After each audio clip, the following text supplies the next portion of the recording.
Hey, RDR. Hey, what's up? Good to see you here this week. Obviously, we know you're coming up to light heavyweight, first UFC light heavyweight fight, but we know you've had great success in your career at this weight class. How's it feel just right now being Wednesday on fight week at light heavyweight for the first time in a bit? Oh, it's so nice. I just saw Gregory drained all the way, skinny as a motherfucker, and I'm living life still, so it's good. Earlier this week, you mentioned it just had taken the joy from you cutting that weight and stuff. Just like mentally, just like and in camp, just walk us through the previous like few weeks as you got closer and closer to this one. Just how differently mentally you were approaching this fight. Yeah, so basically last 6 weeks for a middleweight fight, the main focus is making weight. I eat 2 meals a day, as tiny as possible, and just trying to get down.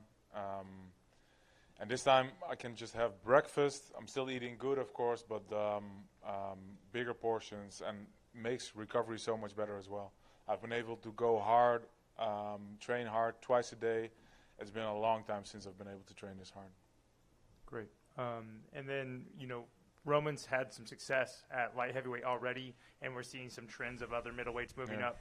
Are you excited to kind of put your name back in that conversation and be like, hey, look, like, yeah, these guys did it. I already have a win over Robert Whittaker. I'm going to get a win over Roman De Ridder. And then, hey, look, like, I'm the middleweight that moved up to light heavyweight you guys should be looking at.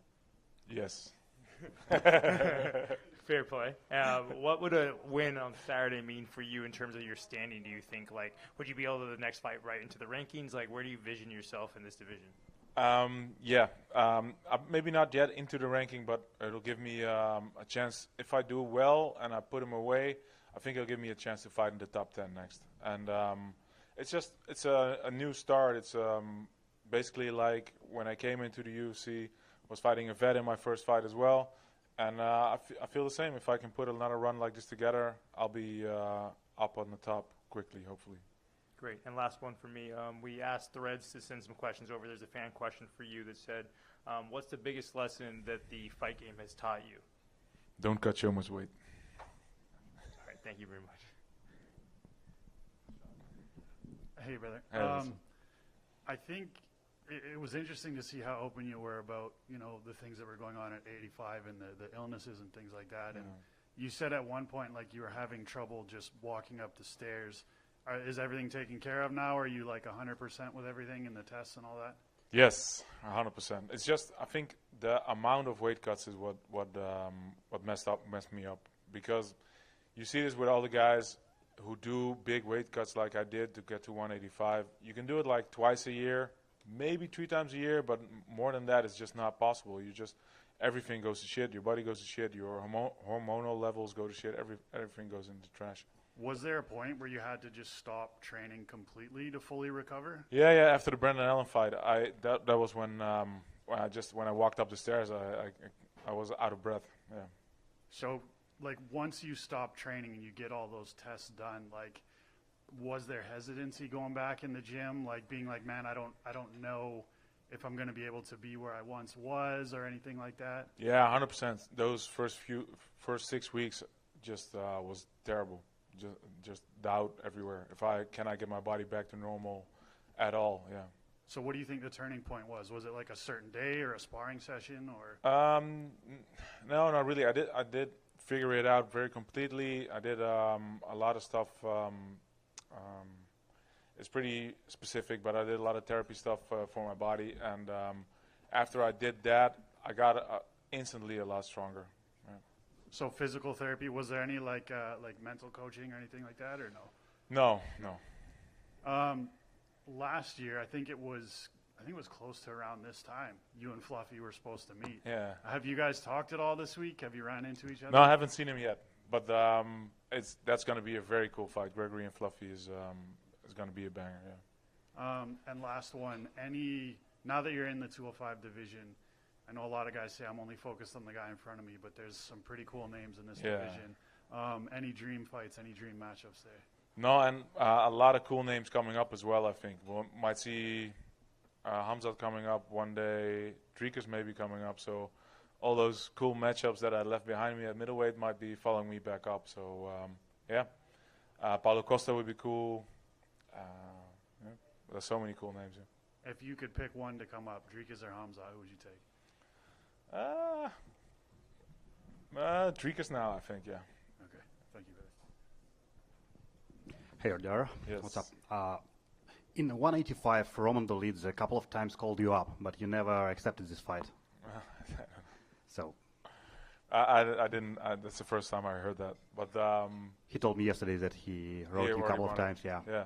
No, I would have taken it then, but maybe somebody else came up first. But I'm very happy with this matchup. He's a vet of the game. He's been in the top 10 at middleweight for a very long time. I think it's it's a very, very good, cool matchup. And continue Sean questions about dream matchup in 205. Robert Whittaker.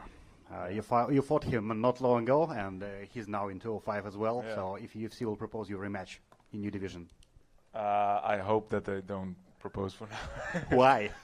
The dude is still so fucking quick. Yeah, in the fight we had, it was one of the things that really amazed me how quick he was with the 1-2 every time.